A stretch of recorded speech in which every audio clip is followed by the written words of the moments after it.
final do século XVIII, uma descoberta espetacular provocou verdadeira revolução na medicina: o magnetismo animal, feita pelo médico alemão Franz Anton Mesmer. No entanto, essa nova ciência, benéfica para toda a humanidade, abalava as estruturas de um meio científico voltado aos próprios interesses.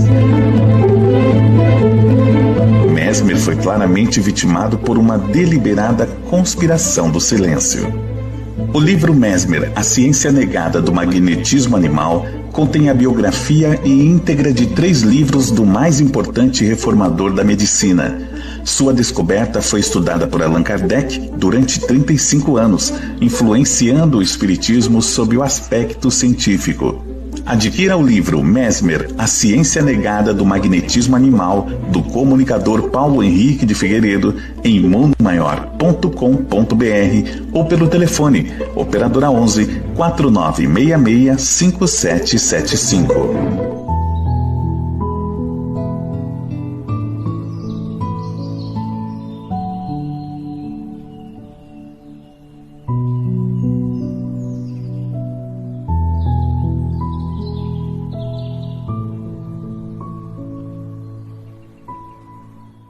Boa noite, Vanderlei. Boa noite. Tudo bem?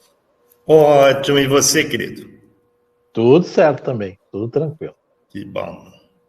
Então vamos dar início aos nossos trabalhos. Dando uma boa noite a todos, que é uma alegria estar aqui junto a todos os amigos do Centro Espírita Zilda Gama. O nosso abraço a todos os companheiros e companheiras de todas as partes que nos acompanham nesta noite. Rogamos aos espíritos superiores, benfeitores e educadores, que nos inspire, nos sustente de caminhada, que possamos colher neste momento de reflexão que o nosso irmão Vanderlei Ferreira dará como tema: como transformar a teoria espírita em prática diária. Que possamos aprender dessas lições para a nossa caminhada e evolução espiritual. Que a paz se faça hoje e sempre em nossos corações. Assim seja. Vanderlei, a sala é sua. Estarei aqui no cantinho. Está bem.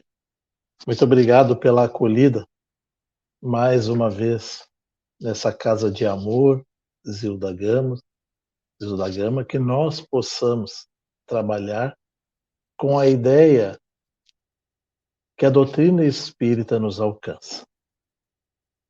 A todos aqueles que estão do outro lado, virtualmente falando, mas encarnados ainda, o nosso abraço, que possamos então avançar um pouco mais no entendimento. Essa temática proposta para a noite de hoje, ela é uma temática que de muito tempo viemos nós, os espíritas, nos questionando com relação ao cerne que traz o título. Como transformar a teoria espírita em prática de nossa vida. E quando nós vamos avançando para pensar sobre essa temática, necessário é que nós adentremos alguns pontos que fundamentam a própria doutrina espírita, desde a sua origem até os dias atuais.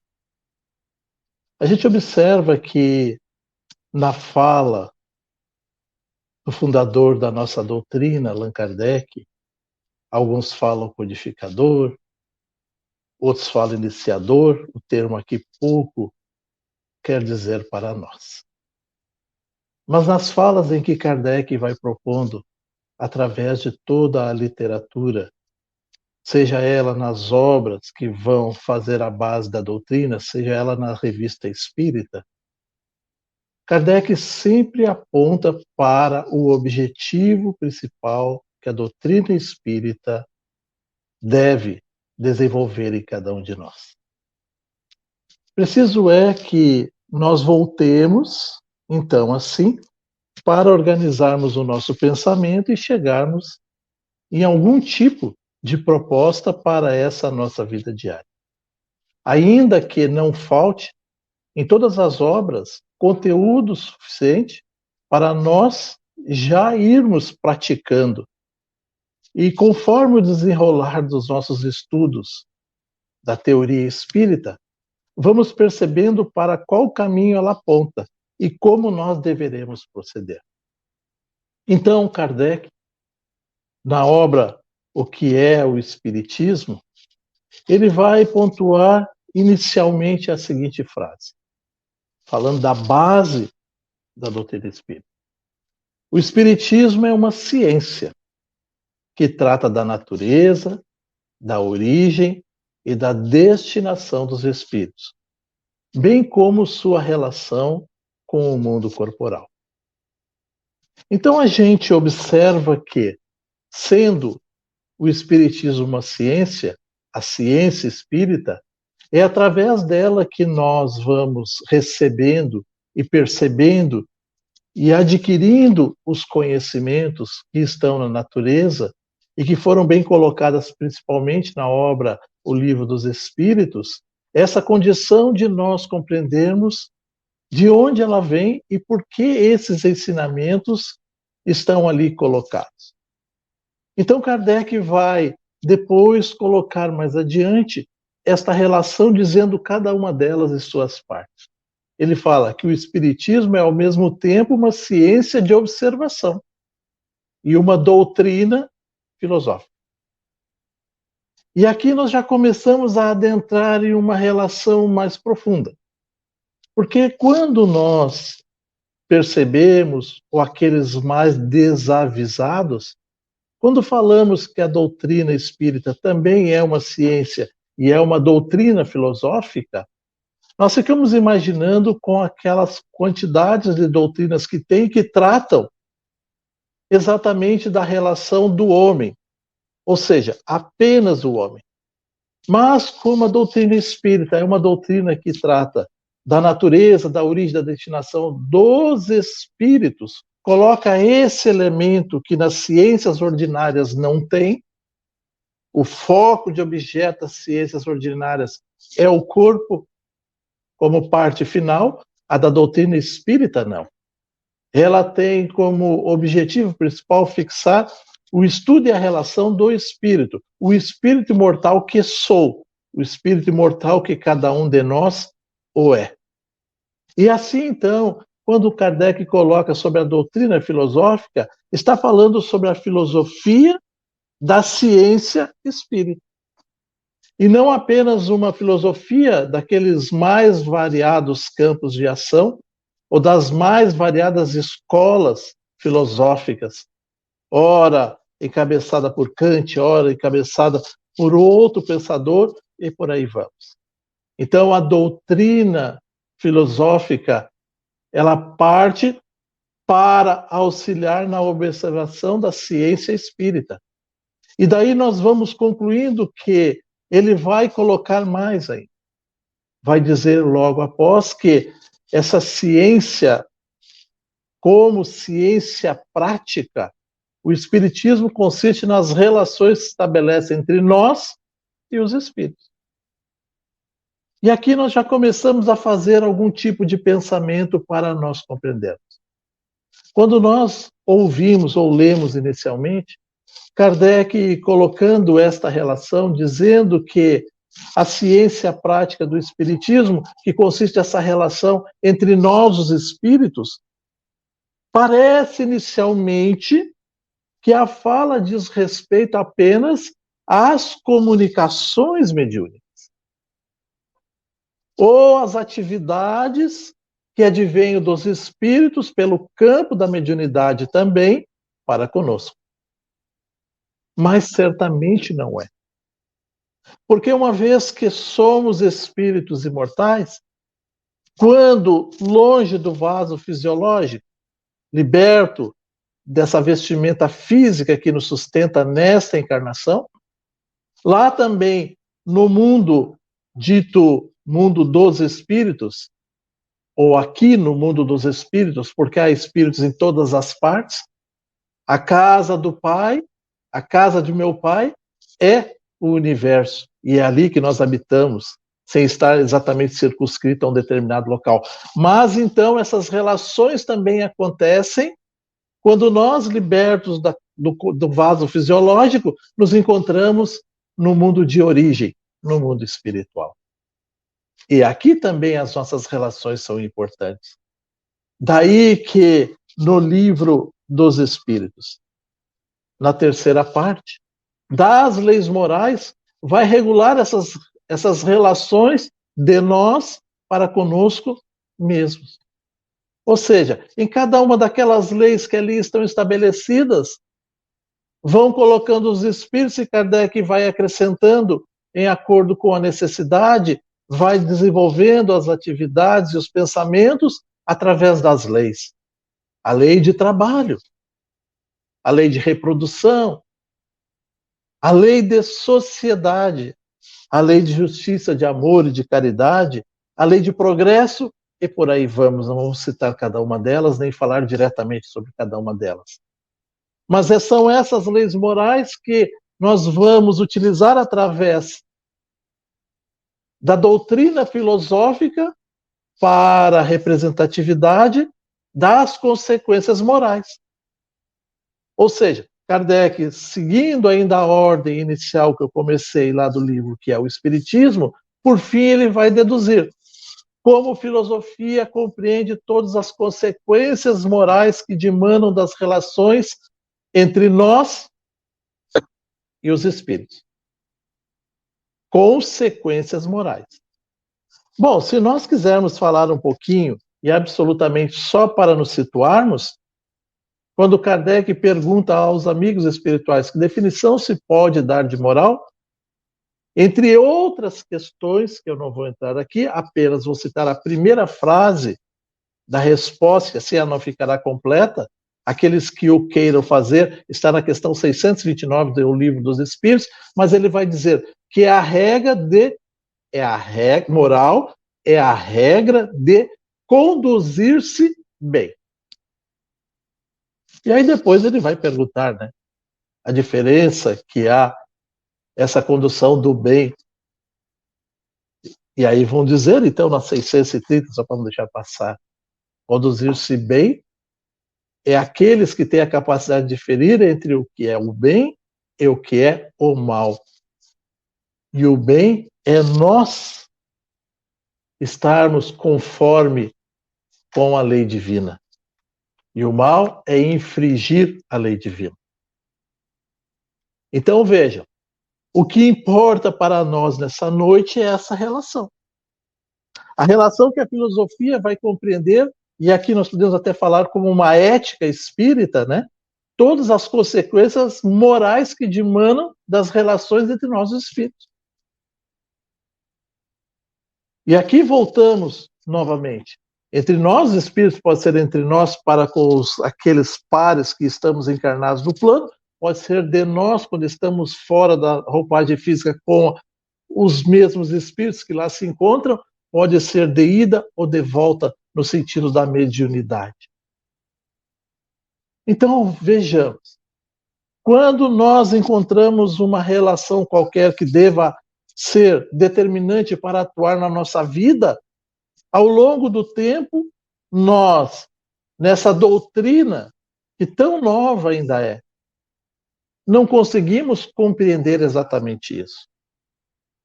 E foi que nos centros onde nós nos encontramos, as casas espíritas, ou nos centros espíritas, que popularmente se divulgou a ideia de que é ali que a gente trabalha.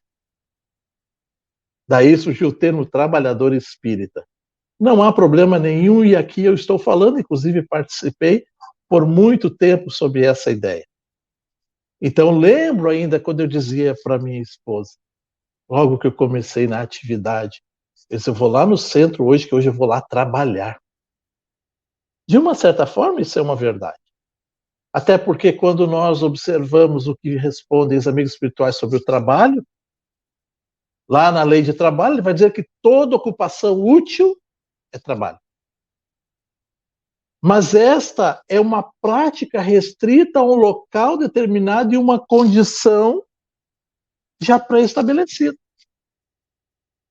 Então a gente acreditava isso. Não, eu estou desenvolvendo a minha prática espírita quando eu vou lá na casa e, por exemplo, apenas citando assim, né, trabalho lá no passe. E aí você criou o termo passista. Sou um médium passista, trabalho no passe. E sai dali, não raro, como consequência, vai para sua casa, vai para o seu lar, vai para suas atividades e segue sempre sendo a mesma pessoa. Diz, não, já fiz lá, já trabalhei lá, já fiz. A gente chegou ao ponto de dizer que a gente estava lá fazendo a caridade. Mas aí Kardec vai pontuar na Revista Espírita de abril de 1860 algo que é muito importante dentro da temática que nós estamos. Algumas pessoas parecem enganadas quanto ao verdadeiro objetivo e o caráter da sociedade. Sociedade aqui, sociedade espíritas, ou centros espíritas, ou casas espíritas, ou sociedades espíritas. Permita-me recordá-los em poucas palavras, diz Kardec. E aí abre aspas. Esse objetivo, o da casa espírita, é essencialmente e pode dizer-se com exclusividade o estudo da ciência espírita, o que é realidade. Aí a grande maioria, se não a totalidade das casas espíritas, eu vou apenas me referir como casas espíritas, sabendo que são sociedades ou centros, porque se equivalem, eles têm os grupos de estudo, né? Estudos da ciência espírita. O que queremos, antes de tudo, não é nos convencer, pois já o estamos, mas instruir-nos e aprender o que não sabemos. Para tanto, queremos colocar nas mais favoráveis condições. E aí ele vai citar que há que ter nas casas espíritas calma e recolhimento. Já é um convívio social. Ali se inicia, então, o estudo, como diz Allan Kardec, da ciência espírita, conhecer o espiritismo, aprofundar nos conceitos trazidos pelos amigos espirituais para podermos introjetar em nós mesmos e agirmos como. Então ele vai colocar mais 2 itens para trabalharmos. No livrinho, na obrinha, é assim porque é pequeno mesmo, né? O Espiritismo, na sua expressão mais simples. O objetivo essencial do Espiritismo, qual é? Por que nós estamos espíritas? Por que é que nós nos encontramos aqui? E ele vai responder lá no início. E está também no primeiro capítulo da Gênesis. O objetivo essencial do Espiritismo é melhorar os homens no que concerne ao seu progresso moral e intelectual.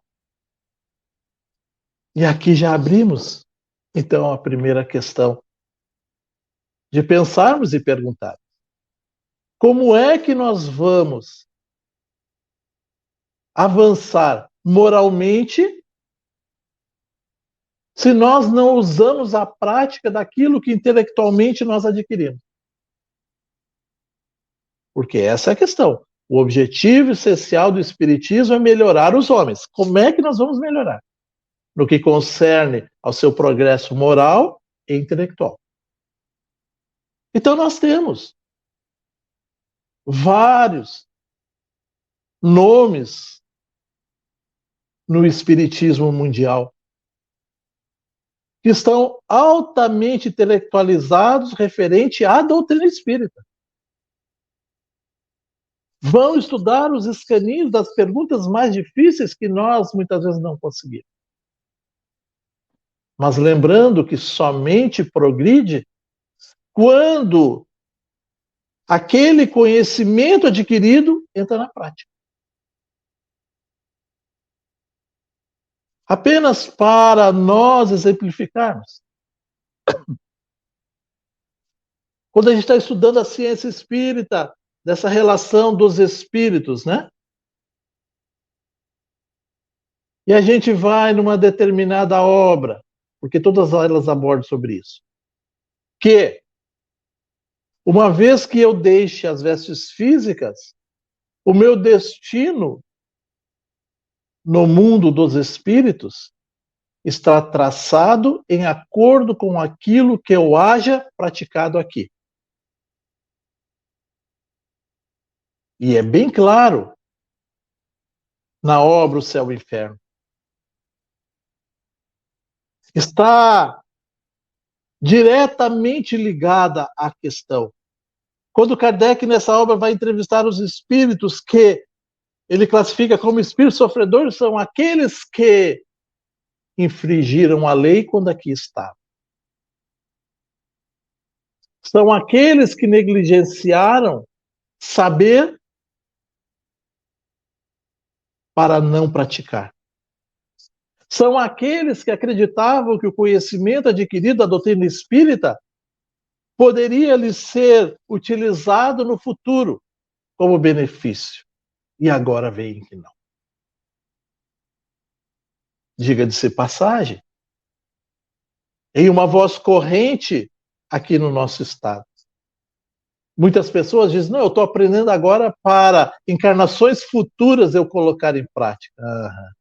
Diria um amigo meu espírita. Quando há essas questões, vai ver.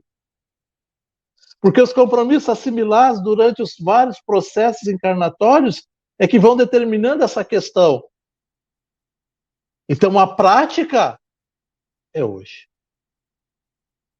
É tão determinante que nós, não raro, pegamos para nós essa relação de ser os espíritas que conhecem e, como tal, nós vamos, então, ter algum benefício, se é que me entendem, moral no futuro.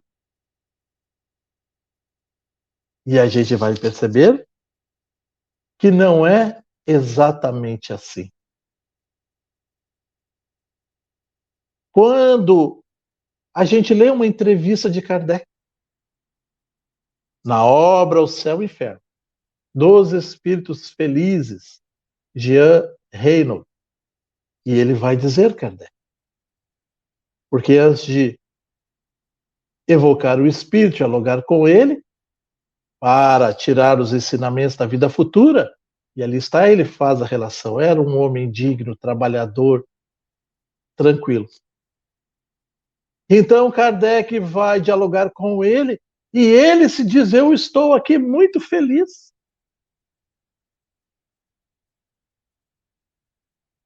Estou aqui agora, já passei o período de perturbação, já não tenho mais sofrimento atrozes, pouco tempo depois. E Kardec vai fazer uma pergunta a ele. Está lá no livro, Jean Reynaud. Então, meu amigo, tu conhecias a doutrina espírita que é libertador? E ele vai dizer, conheci depois que passei pela vida física. E Kardec, então, vai lhe perguntar. Porque, anexo a essa resposta ainda, desculpa, ele diz assim, ó, conheci no final de minha vida física e vim a conhecer bem depois que deixei o vaso fisiológico. E o Kardec faz, então, a seguinte pergunta a ele. E você, na sua vida, você professava o Espiritismo? E ele vai responder, não. Eu não professava o Espiritismo porque só conheci no fim da minha vida. Mas eu o praticava. Porque a lei, ou as leis que fundamentam o Espiritismo estão na natureza e são universais. Então ele, Jean Reynaud vai dizer, eu sempre tive o conhecimento e a certeza de Deus.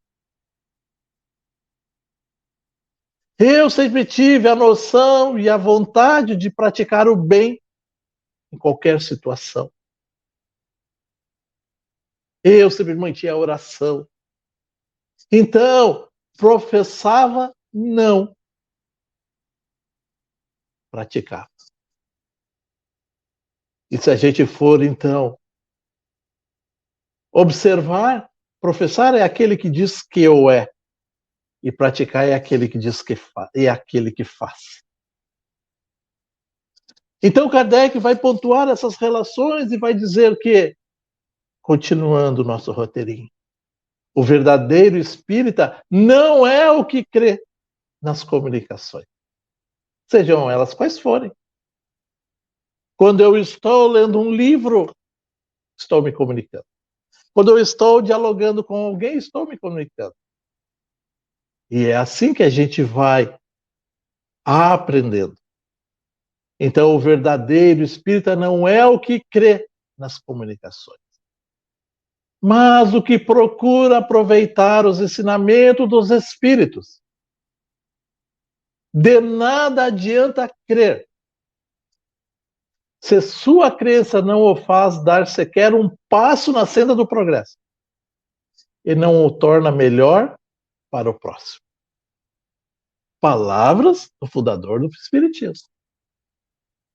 E a gente vai analisando, a gente vai pensando. Ora, por que é que Kardec colocou então essa relação de para o verdadeiro espírita não é aquele que crê nas comunicações?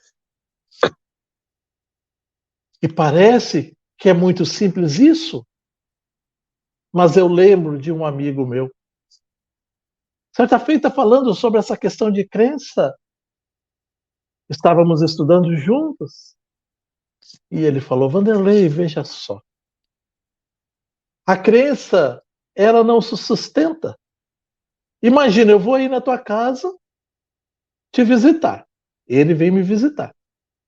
E aí ele bate aqui na frente da nossa casa, enfim, maneira que for, bateu lá a campainha. E a minha esposa vai lá atendê-lo. E ele pergunta assim para a minha esposa: o Vanderlei está aí? E ela responde: eu creio que está. E ela adentra aqui a casa, procura nos cômodos da casa e, enfim, no pátio, e eu não estou. Ela vai lá na frente e diz assim, ó: não, não está. Eu acreditava que ele estava. Crer é acreditar. Eu acreditava que ele estava, mas não está. Então, quem crê pode, amanhã ou depois, deixar de crer, porque não tem a base. Ora, eu acreditava que quando desencarnasse, só porque dei bom dia todos os dias para o meu vizinho, eu ia então para um mundo feliz. Agora, quem sabe é diferente. Quem sabe há condições de colocar na prática do dia, porque confia naquilo que ele traz como verdade absoluta e o vai praticando. E essa prática que nós procuramos utilizar no dia a dia, nem sempre a gente consegue transbordá-la para as nossas ações. Peguemos uma pergunta que é bastante teórica e que tem como resposta uma prática. Uma pergunta que muitas vezes nós falamos aqui, ela é temática de todas as nossas exposições, de todos os nossos estudos. E aí Kardec, na Lei de Justiça, de Amor e de Caridade, numa questão que todos nós sabemos de cabeça, é 886, vai perguntar Kardec aos espíritos: qual o verdadeiro sentido da palavra caridade conforme Jesus a entendia? Porque conforme nós entendemos, nós já sabemos. Ou não sabemos. Porque resulta que para nós a caridade, por exemplo, ela pode ser para alguns dar um pão adormecido que sobrou de 3 dias para outra pessoa. Para outros pode ser pegar no armário uma roupa embolorada que não usa mais, cheio de traça, furinho para cá, para lá, e alguém que peça, ele diz, não, vou dar para a pessoa, eu vou fazer a caridade. Mas então, conforme Jesus a entendia, e os amigos espirituais vão responder pela teoria, pela inteligência. Benevolência para com todos. Indulgência para com as imperfeições alheias. E perdão das ofensas. Ora, por si só isso já parece uma prática. Então vamos agora para a prática. Alguém que, algum tempo atrás, porque eu achava que amarelo era a melhor cor do mundo e ele achava que era o cinza a melhor cor do mundo, e ficamos discutindo, é o cinza, é o amarelo, cinza, amarelo, amarelo, cinza, e deixou de conversar com ele por causa que, na nossa concepção, ele não nos entendia. Ora, ele queria dizer para mim que o cinza é mais bonito que o amarelo. O que ele está pensando?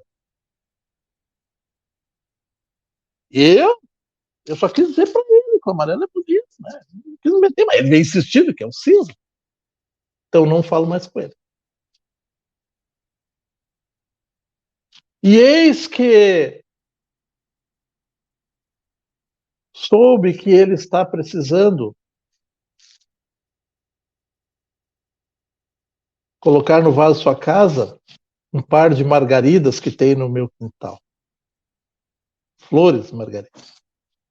Ah, mas para ele eu não vou dar. Não vou dar, né? As minhas amarelinhas, para ele que acha que cinza... Mas Jesus não falou aqui, a resposta dos Espíritos não é benevolência para com todos. Então, quando nós falamos de sair da parte da ciência espírita, da teoria espírita e partir para a prática espírita, é isso. Ora, eu vou lá porque sei que conforme o ensinamento de Jesus, melhor é que eu me reconcilie enquanto estou a caminho. Ora, eu sei que o melhor é, para mim, ser benevolente. Ora, eu sei que a regra de conduzir-se bem é moral. Ora, se eu sei que, já intelectualizei isso, que para eu poder evoluir eu tenho que ter também progresso moral, então está na hora de eu parar com essa bobagem.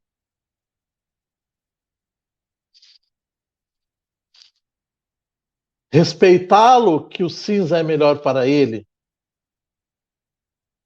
aceitando que para mim é o amarelo, mas compreendendo que nós dois nos tornaremos espíritos puros ao longo da jornada. E aí eu começo a colocar na prática da vida. Poderia pegar aqui os outros dois itens. Indulgência para com as imperfeições alheias nesse mundo que nós estamos vivendo, nesses momentos gloriosos de fake news que adentram todos os momentos de nossa vida, falando mal desse, falando mal do outro, falando mal do outro.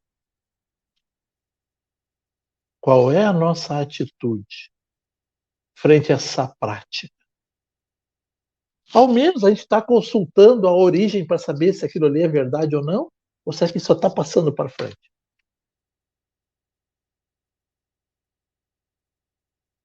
Quando nos falam de uma pessoa que é cara, um pouco distante, o que a gente faz? A gente escandaliza? Ou a gente coloca na prática a teoria espírita?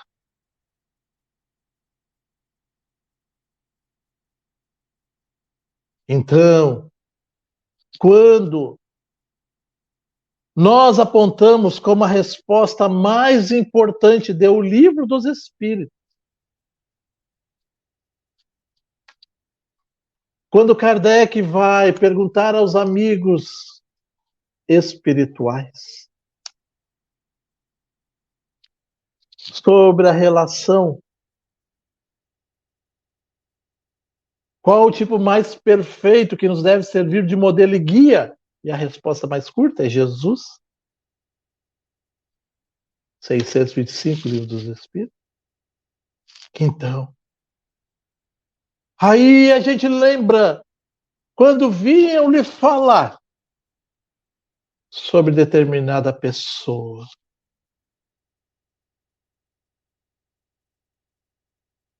mas Senhor, ele, o teu discípulo, ou o sacerdote, eles dizem, vamos compreendê-lo.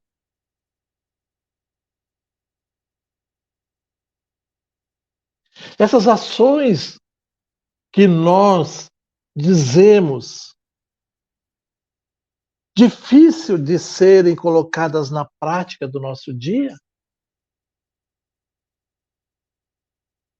ainda é por nossa negligência em aceitar essas realidades que chegam a mãos cheias através da teoria espírita. Porque elas, quando praticadas, mexem, transformam o íntimo de cada um de nós. Preciso é que nós queiramos fazê-lo.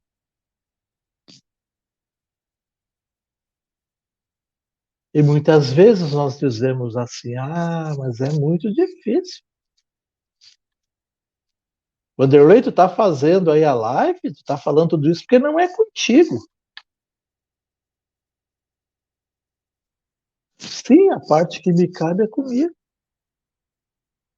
A parte que cabe a cada um daqueles que estamos nessa live é de cada um.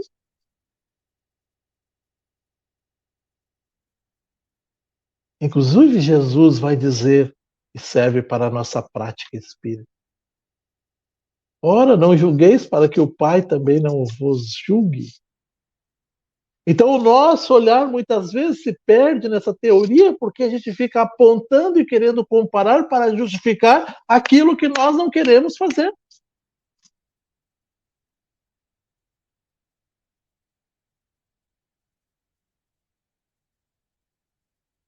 Então, os espíritos vão perguntar, vão responder, melhor dizendo, a Kardec, quando ele pergunta como poderíamos evitar os males dessa vida? Com alguns esforços, talvez? E os espíritos, sim. E bem poucos esforços é que ainda não vos esforceis nada. Então, esse esforço vai dando continuidade, sustentabilidade para tudo. Ora, uma ciência tal qual a ciência espírita, preciso é que nós nos apliquemos estudando-a como teoria para conhecer.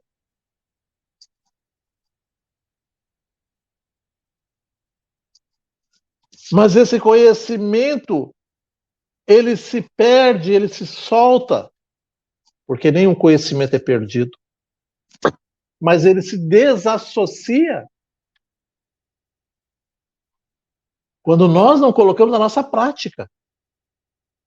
O que é pior, quando a gente quer colocar na prática do outro.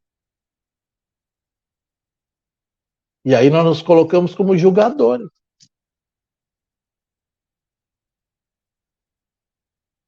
Porque então a gente esquece. E se coloca como julgador dizendo, ora, se fosse eu não faria isso, eu faria aquilo, eu faria tal, eu faria...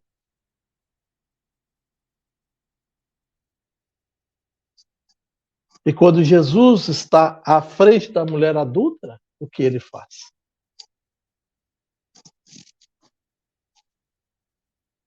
Vá e não peques mais. Porque é da prática dela, então, não pecar mais. Olha que coisa. Mas essa prática, ela vem aliada à questão do amor que nós tenhamos pelo Criador e pela teoria que a gente venha a aceitar. Então, daí, com essa prática, nós vamos libertando. E quando libertos, cada vez mais vai trabalhando. E quanto mais se trabalha, mais se fortalece. E a gente costuma dizer assim, de modo muito raro: o Chico conseguia porque o Chico não tinha problema. Não, tinha passado essas etapas que eu estou citando aqui. Ele já estava na etapa que todos nós já podemos estar em acordo com o nosso processo evolutivo e dentro da nossa condição. Isso é o que a doutrina nos fala. Eu não tenho que fazer, eu não tenho que praticar conforme o Chico praticava. Porque nenhum de nós está no mesmo patamar vibratório. Ou melhor, nenhum de nós está no mesmo patamar moral evolutivo. E de qualquer forma é vibratório. Mas então, dentro do meu, há questões que eu deveria praticar e não o faço.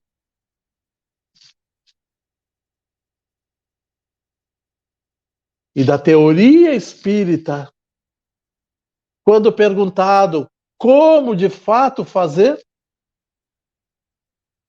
porque em essas palavras é que Kardec vai perguntar, questionar os amigos espirituais. Lá na questão 918 do Livro dos Espíritos, pergunta: como fazer para já nessa vida se apresentar melhor? E eles vão responder para Kardec: ora, um filósofo da antiguidade já vos disse. E Kardec então toma a questão e faz a pergunta que é o que nós estamos trabalhando hoje.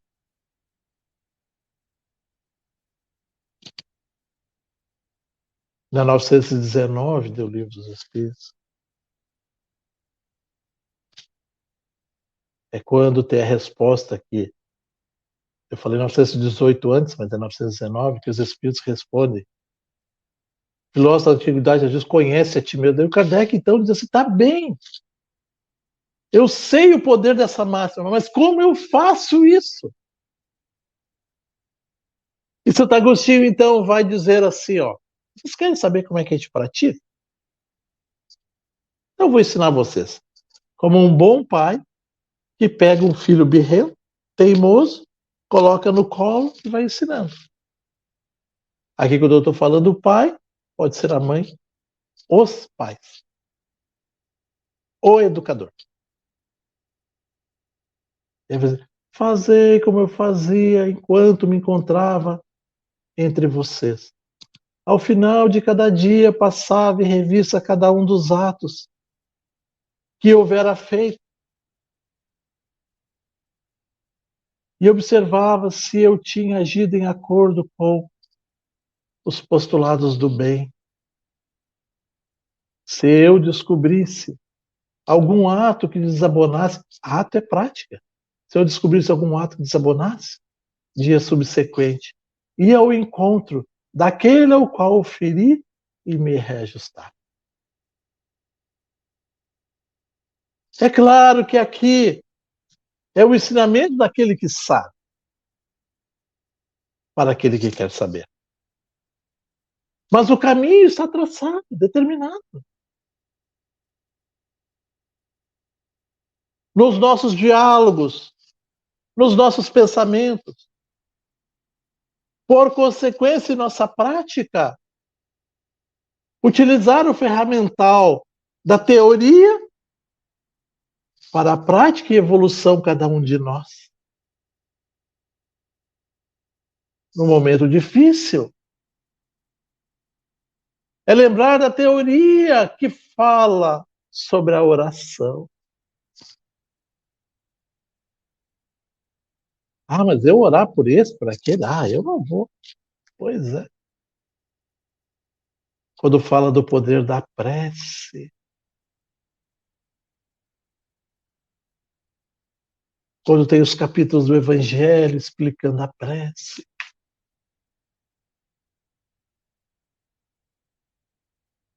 quando diz para que serve a prece, pedir, para louvar, para agradecer,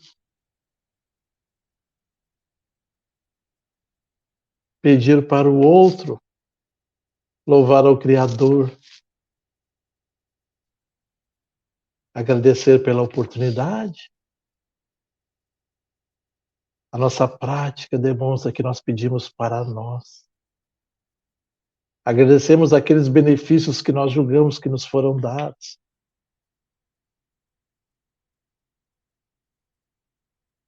E louvamos a nossa própria inteligência. Então, amigo, preciso é que cada um de nós, quando na prática da teoria espírita, sejamos para todos e também alcançará a nós os agentes do bem, os agentes que se conformam com a lei divina e vivem em acordo com essa proposta. Aqueles que, sabendo da imortalidade do espírito, trabalhem para preservar o corpo que é necessário, mas pratiquem para poder tornar-se virtuoso, para tornar-se homens no sentido de humanidade, de bem. Ao menos para honrar a si mesmo. Essas teorias que buscam para nos esclarecer, para nos libertar. Nós seremos lembrados em consciência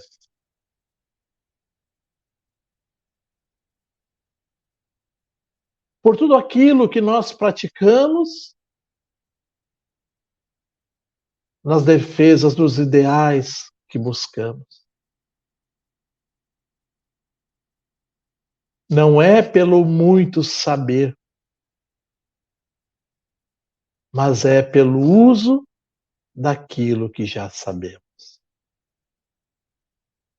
Em curso, trilhando ora nesta vida que nos encontramos, nesse processo, sejamos tranquilos. Basta fazermos aquilo que está no limite de nossas forças executar.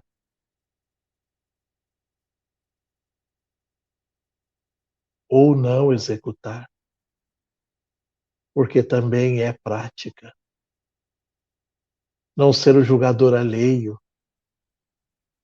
não ser o difamador alheio, não ser o observador das imperfeições alheias. Isso é prática. Prática que também se transforma em ação.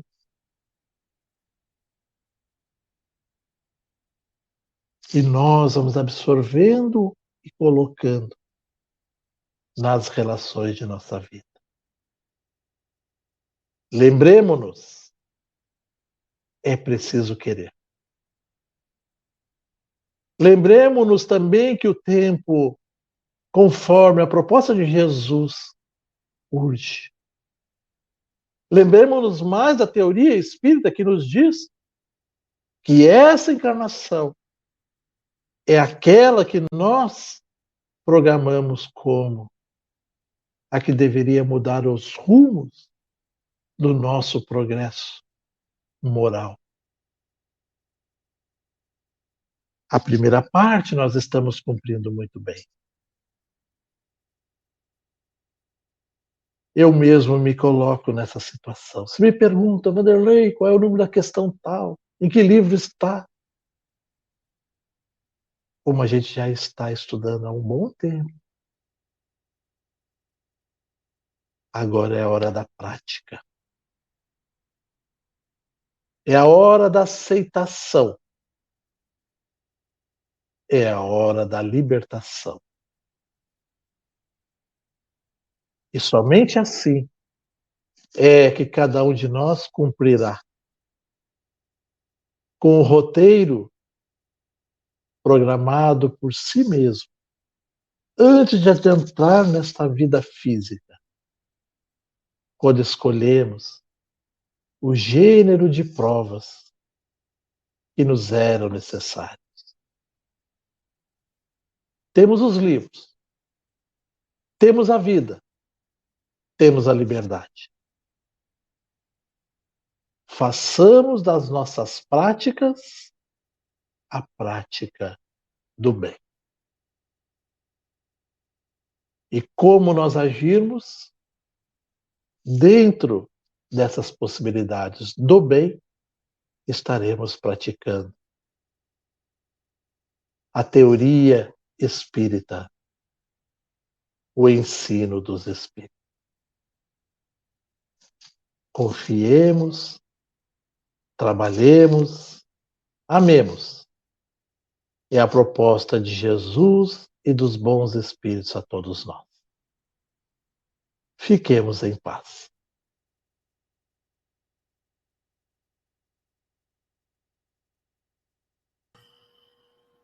Muito bom, Vanderlei. Amei o trabalho. Simples, claro e objetivo. Eu é que Muito sempre bom. agradeço o carinho que vocês têm por mim. É muito grande. Muito obrigado. Obrigado a você. Assim convido a todos a fechar os olhos, abrir o coração e agradecermos.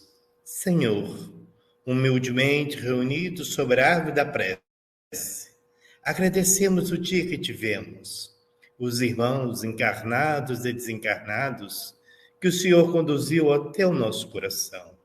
Que possam eles, Mestre querido, serem envolvidos em paz, amor e justiça. Também lembramos por todos aqueles corações chorosos, tristes, amargurados, perturbados, por todos aqueles que estão registrados no caderno de nosso coração. Que eles possam, Senhor, receber essas energias de soerguimento,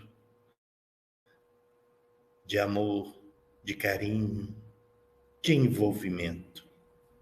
A Zilda Gama, mentora espiritual de nossa casa, a Jesus e demais espíritos amigos, agradecemos e, acima de tudo, a Deus nosso Pai. Muito obrigado a todos vocês, hoje e sempre. Um abraço, querido. Muito obrigado pelo carinho.